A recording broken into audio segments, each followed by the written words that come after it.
All right, so the U.S. dollar has dominated the global financial system for a long time, and it is truly one of the main reasons we are so wealthy, okay? Because our dollar, after World War II, let me just explain this to you quickly. After World War II, nobody had any gold except the United States. We had almost all the gold from all around the world because the entire Western world was fighting against the Nazis and the Japanese, and they needed ships and planes and bullets and guns and everything else. And we were one of the only industrial powers that hadn't been bombed. So we had everything, plus we had cheap energy, and we had educated workers. We could transform our plants to build anything. We, in 3 years, were building more planes, better quality than the Germans were producing. And they had 20 years of building up these plants and getting it down. So we were a force to be reckoned with. And everybody had to buy the stuff from us because it was really their only choice.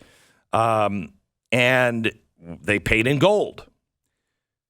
So that's one of the reasons why we were so successful. When we got off the gold standard, the world thought, okay, they're going to destroy their dollar and they're doing what's right for America and not right for the rest of the world because we promised them a dollar would equal a dollar of gold. Then we changed. When we got rid of gold, we said it's going to be the petrodollar. And it's a deal we made with Saudi Arabia that oil could only be purchased in U.S. dollars. Okay, so everybody had to hold those dollars because if you wanted oil, it could only be purchased in U.S. dollars. So they kept all of our money into the banks. All the sovereigns kept, gold, fat chance, and dollars in their banks. And that's how the world works. Once the dollar is over, rocky, can be replaced, believe me, it will be. So the international system is maintained by several dollar-dominated organizations like the IMF, the World Bank, the World Trade Organization. So when we went into Ukraine, there was one action by the West that changed and accelerated absolutely everything. Everything. It was the dollar-dominated system. It took hundreds of billions of dollars held by the Russians and made it go poof. We ghosted hundreds of billions of dollars. Now imagine if Saudi Arabia or China or anybody did that to us. If we were holding all of their money, and I'm going to show you how it's going to happen with China soon because of people like BlackRock and what they're doing with investments in China. But imagine billions of dollars, hundreds of billions of dollars just disappear overnight because China says we no longer agree with you. But imagine if it wasn't in the stock market, it was actually dollars that were held instead of gold.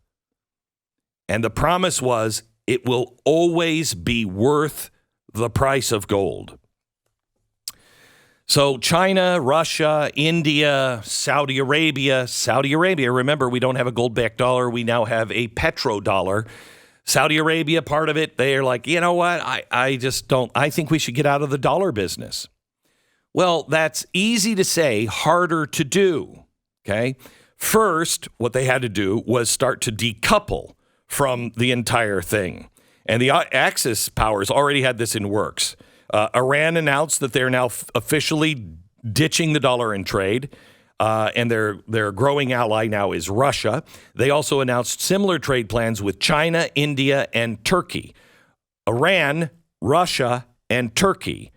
So you know, that has never happened before, and that is literally what the Bible in end-time Revelation refers to as Gog and Magog, the coalition, if you will, that is the coalition of the Antichrist. Gog and Magog, that is Iran, Russia, and modern-day Turkey. They met last month, and they all but admitted a new anti-American alliance that they call, quote, the axis of good.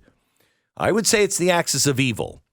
But remember, in a time where all good is made to be bad and all bad is made to be good, they're calling themselves the axis of good. As the Western G nations met in June, another economic and military pact was meeting nearly simultaneously.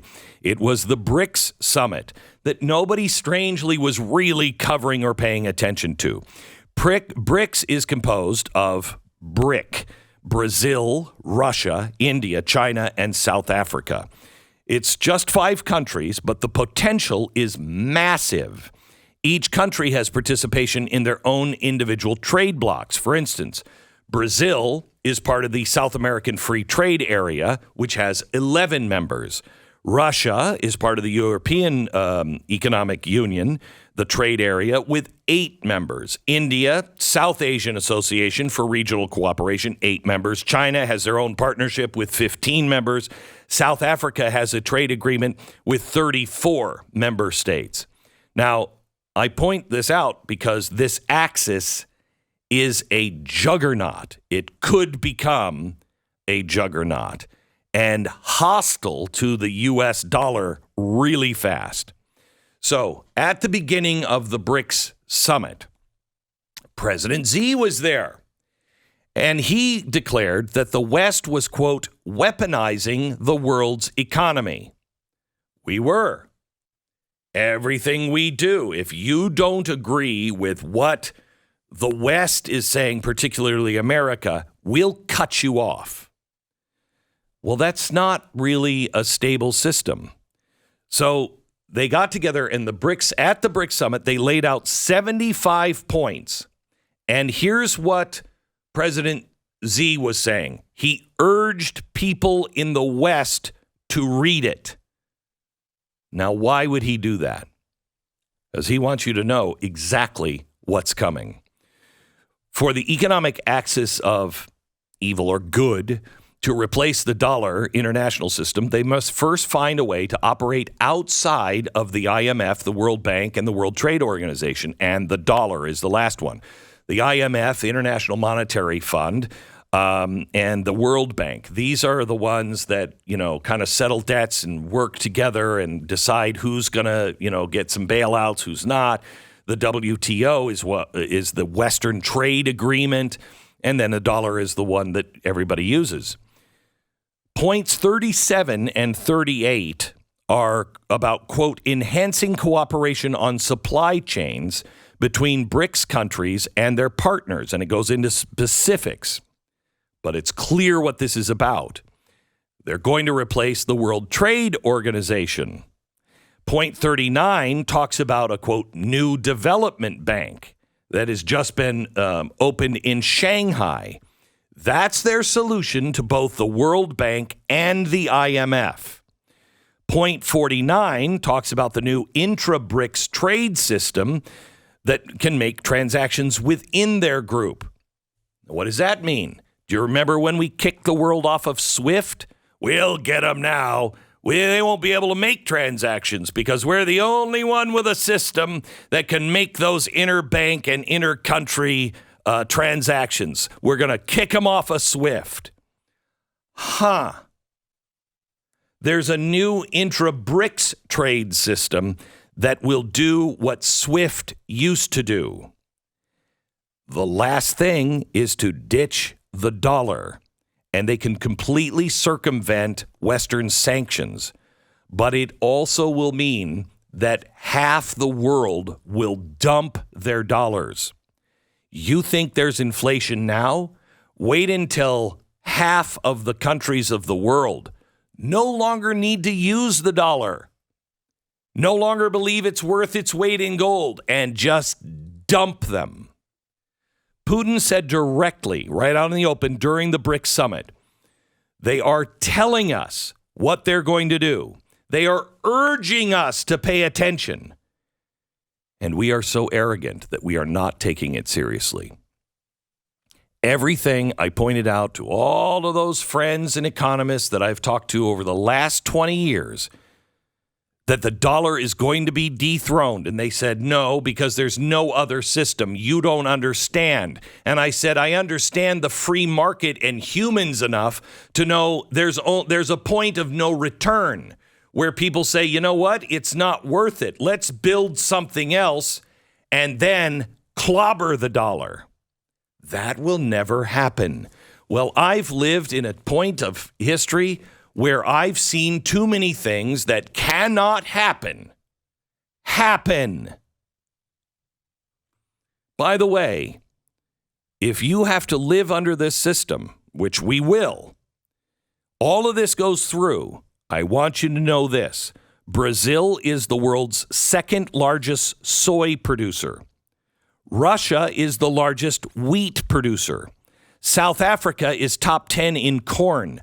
China has a quarter of the world's grain. India is number 2 in rice. You add Saudi Arabia and we're done. What is it we're doing?